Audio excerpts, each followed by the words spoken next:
देखिए exercise 6C का पहला क्वेश्चन इसमें दिया है, दी हुई आकृति में CM और RN, ये दो आकृतियां दी हुई हैं।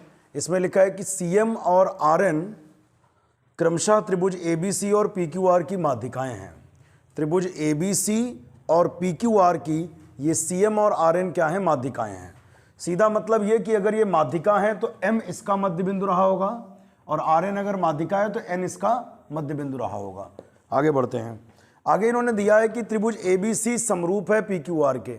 ये वाला त्रिभुज जो ABC है वो PQR के समरूप है। ये पूरा ट्रायंगल उस पूरे ट्रायंगल के समरूप है। तो तीन बातें इसमें सिद्ध करनी है, वो बाद में हम डिस्कशन करेंगे क्या सिद्ध करना है।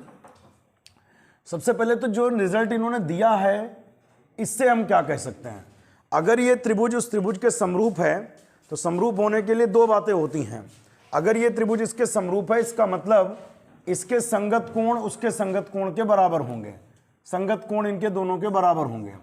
यानी कोण A बराबर कोण P होगा, कोण A बराबर कोण P होगा, कोण B नंबर 2 वाला नंबर 2 वाले के कोण B बराबर कोण Q होगा और कोण C बराबर कोण R होगा। तो पहली बात ये हो गई, अगर ये दो त्रिभुज समरूप हैं तो इनके संगत कोण बराबर होंगे। पहली इक्वेशन, दूसरी इक्वेशन, तीसरी इक्वेशन। और एक बात ये कि इनकी संगत भुजाओं में अनुपात समान होगा। यानी AB किसके समानुपाती होगी, PQ के। AB upon PQ, AB upon PQ is equal to BC upon QR। AB PQ के समानुपाती होगी, BC QR के होगी और CA जो है वो RP के समानुपाती होगी। ये चार बातें हो गई बेटा ये सवाल में। हाँ, CA अपॉन RP, तो ये चार बातें हो गई बेटा। सबसे पहले अगर ये दोनों त्रिभुज समरूप हैं तो ये कहाँ से रिजल्ट निकले, आपको याद होना चाहिए। अगर समरूप हैं तो इनके संगत कोण बराबर होंगे और इनकी संगत भुजाओं में अनुपात भी समान होगा। अब हम ये देखेंगे मैं लाना क्या है। पहला जो पार्ट लाना है वो लाना है त्रिभुज AMC is similar to triangle PNR। ये कैसे प्रूव किया जाए। दो त्रिभुजों को समरूप करने के लिए आपके पास तीन रूल लिखवाए गए हैं, तीन थ्योरम्स हमने कराई हैं। पहला रूल था एंगल एंगल एंगल, या दो ही बार बोल दो। दूसरा था साइड साइड साइड और तीसरा था साइड एंगल साइड। इनमें से कोई एक बात भी अगर फॉलो हो गई तो ये दोनों त्रिभुज हो जाएंगे समरूप। तो देखते हैं पहले इन त्रिभुजों को हम देखें जरा। AMC कहां पर है, AMC यानी ये वाला ट्रायंगल इस तरफ का PNR के समरूप है, PNR इस त्रिभुज के समरूप है। ये वाला त्रिभुज उस त्रिभुज के हमको करना है समरूप। समरूप करने के लिए पहली चीज तो एक ये दिख रही कि इसमें एक एंगल इक्वल है, एंगल A बराबर एंगल P। आप ध्यान से देखो, एंगल A बराबर एंगल P है, क्योंकि ये पूरे त्रिभुज समरूप दिया था, पूरा त्रिभुज ABC उसके समरूप था, तो इसलिए एंगल A और एंगल P बराबर लिख लिए थे शुरुआत में ही। तो एक कोण तो बराबर हो गया, यानी अब या तो ये वाला हो सकता है या ये वाली बात भी हो सकती है, देखना होगा। आगे बढ़ते हैं। आगे कोई एंगल दूसरा इक्वल दिख नहीं रहा कि ये वाला इसके इक्वल कह पाओ किसी आधार पे, या ये वाला इसके इक्वल कह पाओ, ऐसा नहीं कह सकते। तो हम भुजाओं में अनुपात वाली बात लेके चलेंगे। भुजाओं में अनुपात हमने देखा कि AB अपॉन PQ बराबर CA बटे RP। ये ले लेते हैं AB अपॉन PQ, इससे कुछ रिजल्ट निकलता दिख रहा है। AB अपॉन PQ बराबर CA बटे RP, ये हमने लिख लिया CA upon RP। AB upon PQ बराबर CA बटे RP, ये हमने बीच में छोड़ दिया, ये दोनों ले लिए। अब देखना ध्यान से क्या लिखेंगे। क्या AB को हम 2AM लिख सकते हैं, क्योंकि ये CM क्या है, माध्यिका है। माध्यिका है मतलब ये मध्य बिंदु हुआ, और अगर ये मध्य बिंदु है तो हम ये लिख सकते हैं AB जो है वो AM की डबल होगी, AB बराबर 2AM। AB बराबर 2AM, AB जो है वो AM की डबल होगी। अच्छा जी, PQ को क्या लिख सकते हैं, ध्यान देना, क्योंकि RN भी माध्यिका है तो N इसका मध्य बिंदु होगा, तो PQ को लिख सकते हैं 2PN। PQ को लिख सकते हैं 2PN। फिर से ध्यान से समझो, हमने क्या कहा, ये माध्यिका थी तो ये मध्य बिंदु होगा। अगर ये मध्य बिंदु है तो AB जो है वो AM की डबल होगी, ए बी जो है वो 2am के बराबर होगी, और जो पी क्यू है पूरी लेंथ पी क्यू वो पी एन की डबल होगी। तो ये हमने लिख दिया। अब आगे क्या होगा, सी ए बटे आर पी, 2 कैंसिल, तो ये आ गया A M upon P N, A M upon P N बराबर C A upon R P. ध्यान से समझिए क्या प्रूफ कर दिया आपने, A M upon P N, A M upon A B को आपने 2am लिख दिया और पी क्यू को 2pn लिख दिया। तो am और pn का रेशियो सी ए और आर पी के रेशियो के बराबर हो गया। अब हम वो दो त्रिभुज देखें जिनको हमें समरूप करना है, वही उठा लेते हैं। त्रिभुज AMC और PNR में, AMC तथा त्रिभुज PNR में, ध्यान से देखिएगा। अच्छा, AM अपॉन, ध्यान से समझिएगा, AM upon PN, AM upon PN, PN कहाँ पर है, AM अपॉन PN, इन दोनों का रेशियो यानी AM अपॉन PN बराबर है किसके, CA अपॉन RP के, CA अपॉन RP के है, यानी दो साइड्स का रेशियो इक्वल हो रहा है। आप ध्यान से समझिए, फिर से एक बार हम टिक करके समझाएंगे। ध्यान से देखिए क्या हमने प्रूव किया, AM अपॉन PN, ये वाली दूरी और ये वाली दूरी, AM अपॉन PN बराबर CA upon RP, CA upon RP, ठीक है। ये वाली दूरी बटे ये दूरी बराबर ये दूरी बटे ये दूरी, यानी ये साइड साइड बन रहा है। क्या बन रहा है, साइड साइड। और इनके बीच का एंगल भी क्या इक्वल है, एंगल ए बराबर एंगल पी। हाँ बिल्कुल ठीक है। तो साइड एंगल साइड बन गया, कौन सा रूल बन गया, साइड एंगल साइड। यहां भी बन गया साइड एंगल साइड। तो साइड एंगल साइड रूल से ये दोनों त्रिभुज हो गए सर्वांग। बस लिखना है आपको, इसे इक्वेशन नंबर 5 बना लीजिए। तो यहां लिख देंगे AM upon P N, AM upon P N is equal to C A upon R P, है ना। ये तीसरी थ्योरम थी, 3 तरीके बताए थे, एंगल एंगल, दूसरा क्या था साइड साइड साइड, तीसरा क्या था साइड एंगल साइड। तो दो साइड्स का रेशियो इक्वल है और उनके बीच का एंगल इक्वल है। कौन सा एंगल, एंगल ए बराबर एंगल पी, एंगल ए बराबर एंगल पी। यहां लिख दो किस समीकरण से ऐसा लिखा है, ये आपने लिखा है समीकरण नंबर 5 से। और एंगल ए बराबर एंगल पी कहां से लिखा है आपने, समीकरण नंबर 1 से। तो ये प्रूव हो गया, कौन सा रूल लगा है, साइड एंगल साइड, SAS समरूपता नियम से ये प्रूव हो गया कि त्रिभुज AMC is similar to triangle PNR। ये दोनों त्रिभुज कैसे हो गए, समरूप हो गए। पहला पार्ट हो गया। दूसरा पार्ट है कि CM अपॉन RN। चलिए पहले इतना क्लिक करिए। देखिए जो फर्स्ट पार्ट हम लोगों ने अभी प्रूव किया वो ये था, त्रिभुज AMC और त्रिभुज PNR समरूप सिद्ध किए, ठीक है। यानी ये वाला त्रिभुज टिक कर लें, कौन कौन से समरूप किए आपने, आपने प्रूव किया ये त्रिभुज इस त्रिभुज के समरूप है।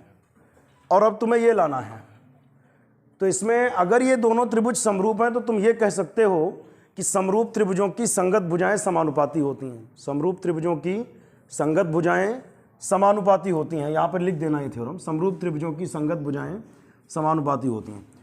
तो CM बटे हमें RN लाना है, CM बटे RN। देखना क्या CM के करस्पॉन्डिंग RN बन रहा है, CM यानी इधर के दो अक्षर ले रहे हैं, CM के करस्पॉन्डिंग क्या है RN, CM बटे RN। ये कैसे जान गया कि ये नहीं, क्योंकि ये आ रहा है CM बटे RN बराबर AB बटे PQ आ रहा है। लेकिन AB तो इसमें है नहीं, कोई बात नहीं, आप AM ले लो। क्या ले लो, AM। अगर AM लेंगे तो AM के करस्पॉन्डिंग उधर क्या लेना पड़ेगा, PN। अच्छा जी, इधर तो चल रहा है, उधर सही करना होगा थोड़ा। AM को क्या लिख सकते हैं, AM जो है वो चूंकि AB में कन्वर्ट करना है ना, AM जो है वो AB का आधा है। तो AM बराबर आप लिख सकते हो AB बटे 2। AM को क्या लिख सकते हो बताओ, AM क्या है, AB का आधा है। अच्छा PN क्या है, क्योंकि ये N मध्य बिंदु है, PN क्या है, PQ का आधा है। PN क्या है, PQ का आधा है। तो 2 कैंसिल हो गए। सेकंड पार्ट भी प्रूव होकर आ गया, CM upon RN is equal to AB upon PQ। ये सेकंड पार्ट है।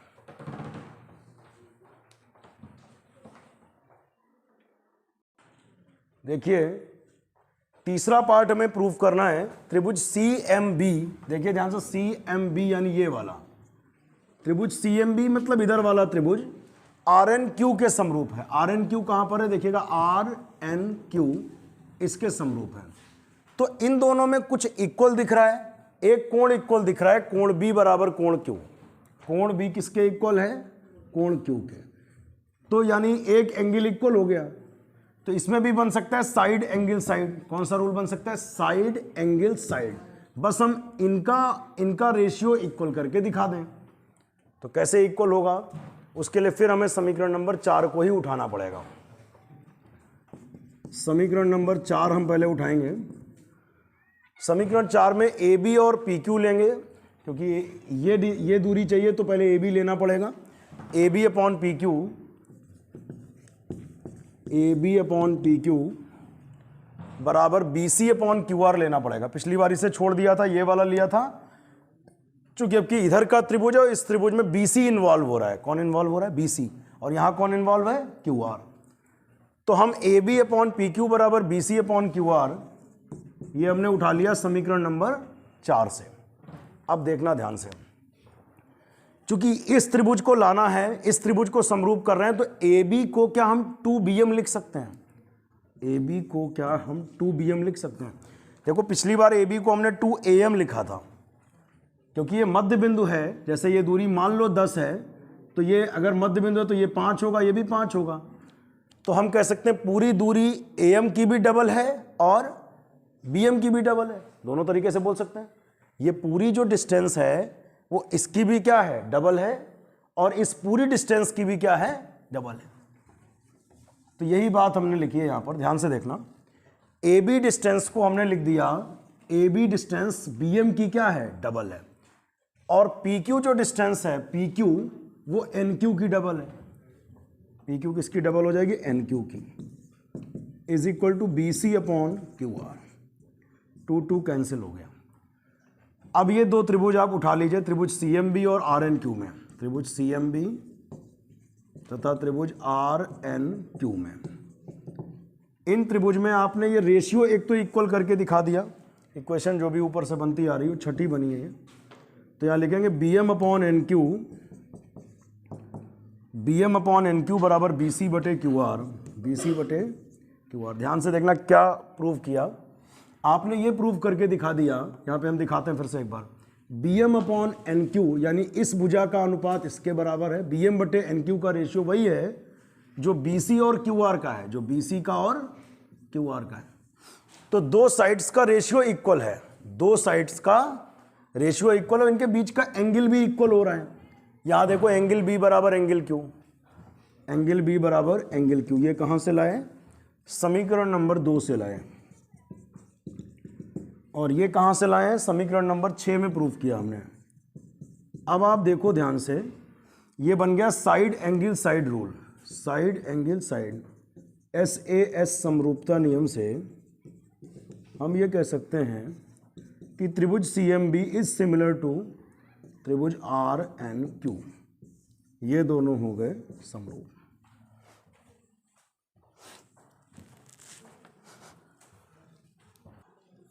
देखिए क्वेश्चन नंबर 2 में कई पार्ट्स हैं।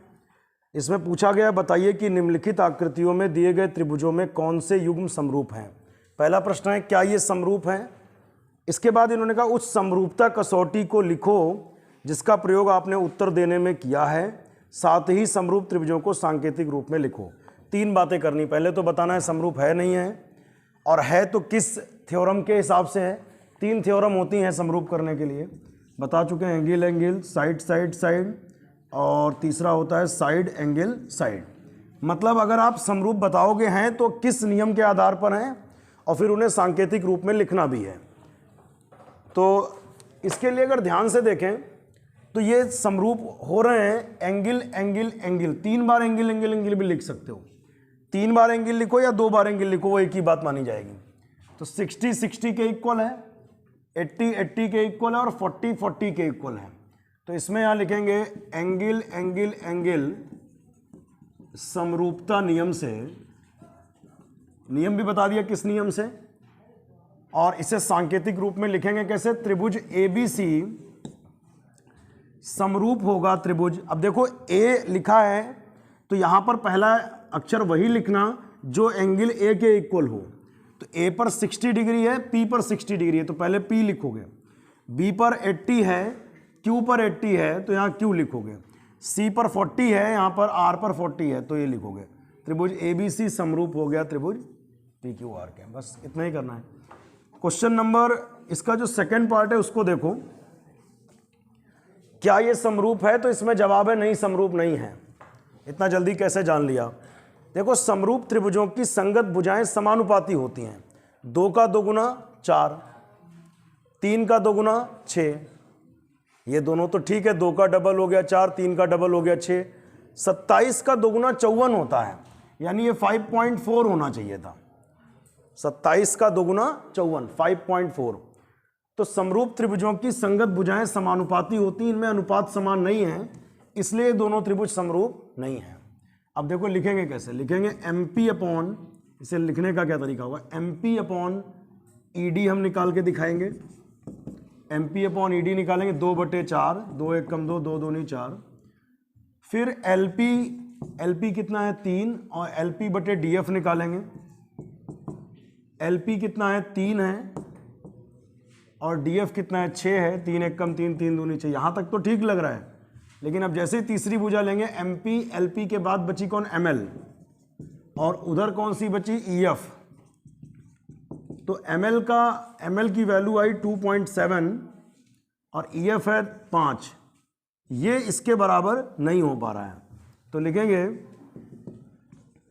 चूंकि भुजाएं समानुपाती नहीं हैं, अतः यह त्रिभुज समरूप नहीं है, अतः ये त्रिभुज समरूप नहीं है।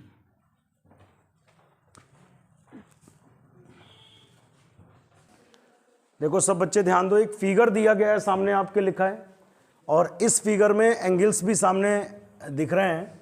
यहां पर देख लो एक बार, एंगल BOC 125 अंश है, CDO 70 अंश है, CDO ये वाला 70 अंश है, और हमें ये 3 कोण हमें निकालने को कहे गए हैं। एक बात और इन्होंने दे रखी है कि ODC ये वाला जो ट्रायंगल है ना, ODC ये OBA के समरूप है, OBA यानी इस त्रिभुज के समरूप है। ऊपर जो ट्रायंगल दिख रहा है वो इसके समरूप है, तो जरूरत पड़ेगी इस बात की भी। पहले तो हम एंगल देखते हैं चाहिए कौन कौन से। पहले तो चाहिए DOC, ये DOC है कहां पर, DOC ये एंगल तो ऐसे निकल सकता है कि सीधी रेखा पर 180 अंश का कोण बनता है। 180 में 125 ये, तो 180 में 125 घटा दोगे, ये वाला कोण निकल आएगा। तो हम यहां लिखेंगे एंगल DOC जो चाहिए है, DOC plus BOC, DOC plus BOC हम लिख सकते हैं 180 अंश। सब लोग ध्यान देना, DOC और BOC ये कोण और ये कोण जोड़ के लिख सकते हैं 180 अंश। इसमें BOC को हम लिख देंगे, BOC 125 अंश है, BOC 125 अंश है, बराबर 180 अंश हो गया। एंगल DOC बराबर, इसको उधर भेज दो, प्लस 125 उधर गया तो माइनस 125। एंगल DOC बराबर आएगा कितना, घटाएंगे इसे, जो आएगा वही आंसर होगा। 10 में से 5 गए 5, यहाँ बच्चे 7, 7 में 2 गए 5 और 1 में 1 गया 0, यानी 55 अंश आएगा। एक आंसर आ गया DOC।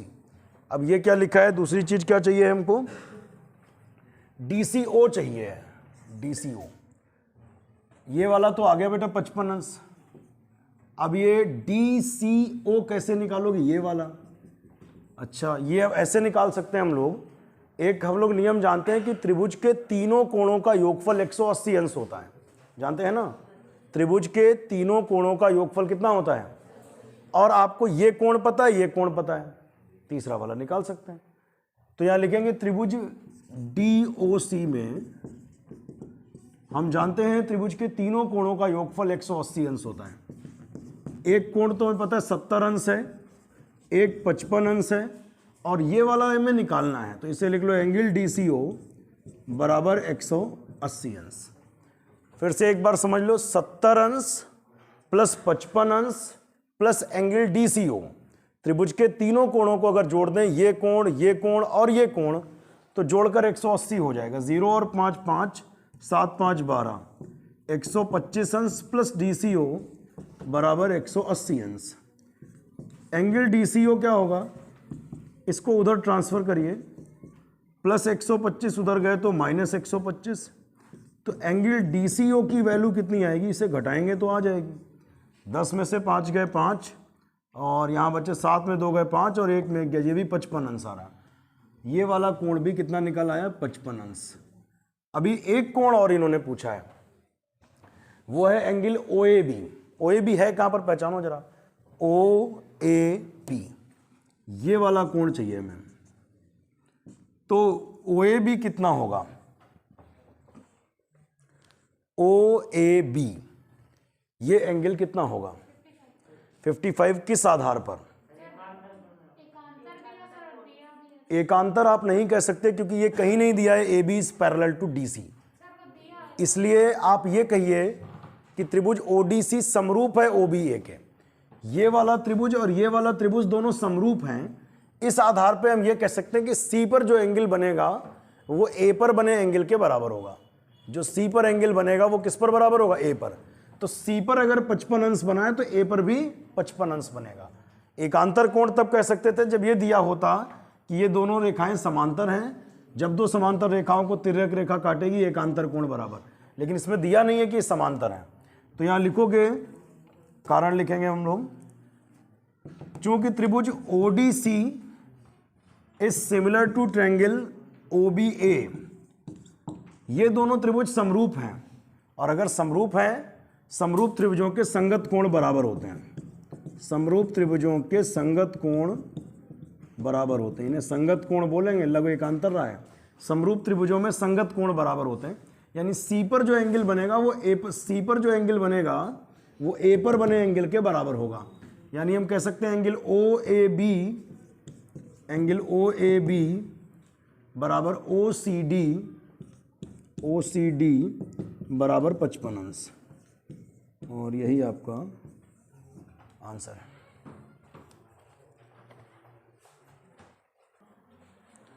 क्वेश्चन नंबर 4 देखिए अगला, त्रिभुज PQR की भुजाओं PR और QR पर, तो पहले तो एक त्रिभुज हमने बना लिया, इसका नाम रख लेते हैं PQR। अब इन्होंने बोला इस त्रिभुज की भुजाओं PR और QR पर, PR देखिए ये PR है, ये QR है, इस पर बिंदु है S और T। PR पर बिंदु है S और QR पर बिंदु है T। फिर से सुनो, एक त्रिभुज है PQR, PR और QR पर बिंदु है S और T, ठीक है।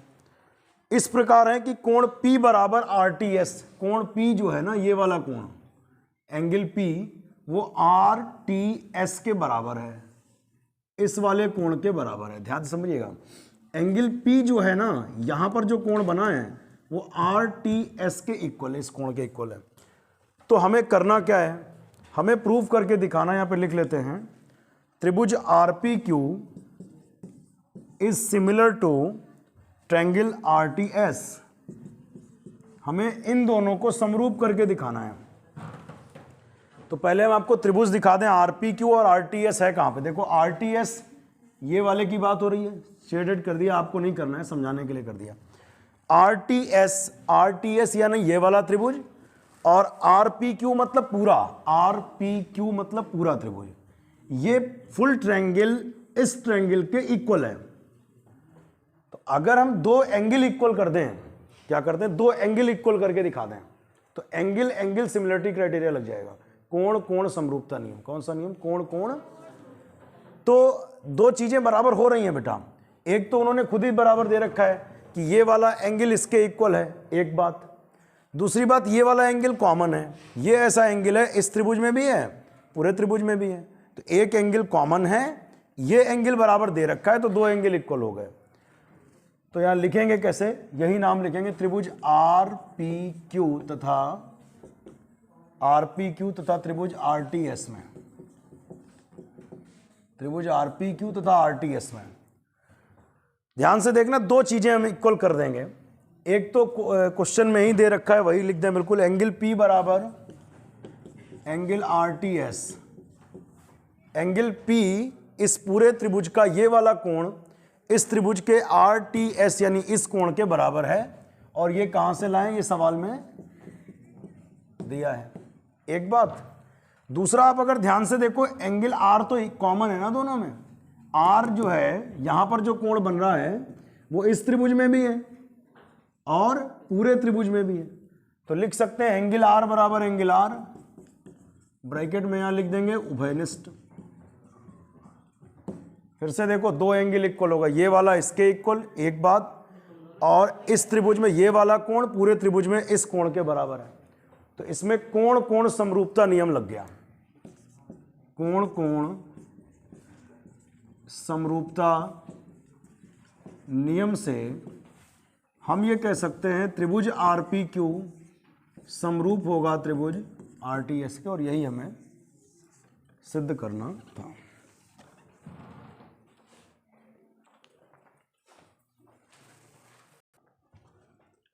देखिए इसमें लिखा क्या है, ये दोनों ट्रायंगल सर्वांगसम हैं।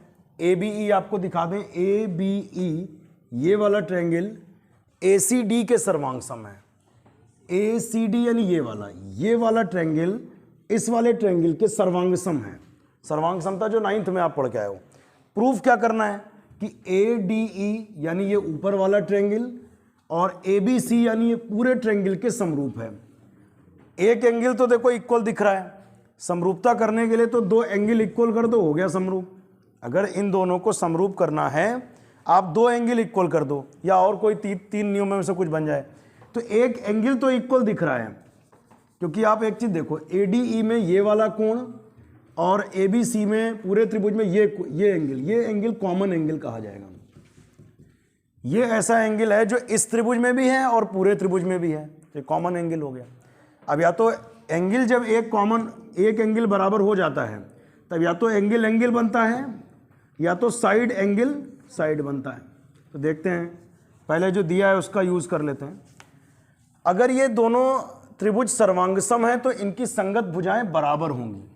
AB किसके बराबर होगी, AC के, क्योंकि सर्वांगसम में अनुपात बराबर नहीं होता, सीधे भुजाएं बराबर ही होती हैं। AB बराबर होगी AC के, BE किसके बराबर होगी, CD के, और BE CD के बराबर होगी, और AE जो है वो AD के बराबर होगी। फिर से एक बार देख लो, ये दोनों त्रिभुज सर्वांगसम है, इसका मतलब AB जो है वो AC के इक्वल हो गई, BE जो है वो CD के इक्वल हो गई, और जो AE है वो AD के इक्वल हो गई। इसे इक्वेशन 1 बना लो। अच्छा, AE बराबर AD है तो इसे ऐसे भी लिख सकते हैं, AD बराबर AE। AD इधर लिख लो, AE उधर लिख लो, एक ही बात है। अब इन दोनों को डिवाइड कर देना है, पहली और दूसरी को डिवाइड कर दो, देखो क्या हो रहा है। AB अपॉन AD बराबर AC अपॉन AE। अब ध्यान से देखना, AB अपॉन AD बराबर क्या प्रूव हो गया, AC अपॉन AE, यानी AC इसकी भुजा और AE इसकी भुजा। तो यहां पर देखो, वहां दिखाते हैं, दोनों त्रिभुज उठा लो, हो गया समरूप। त्रिभुज ADE तथा त्रिभुज ABC में आपने ये प्रूव कर दिया पहले कि AB अपॉन AD बराबर AC अपॉन AE। ध्यान से देखना, AB अपॉन AD यानी इस पूरे त्रिभुज की ये भुजा इसके अनुपात में है, और AC अपॉन AE, दो साइड्स का रेशियो इक्वल है, साथ में एक एंगल कॉमन है, एंगल A बराबर एंगल A। तो कौन सा रूल लग गया, साइड एंगल साइड। कौन सा रूल लग गया, साइड एंगल। SAS समरूपता नियम से हम ये कह सकते हैं कि त्रिभुज ADE समरूप होगा त्रिभुज ABC का।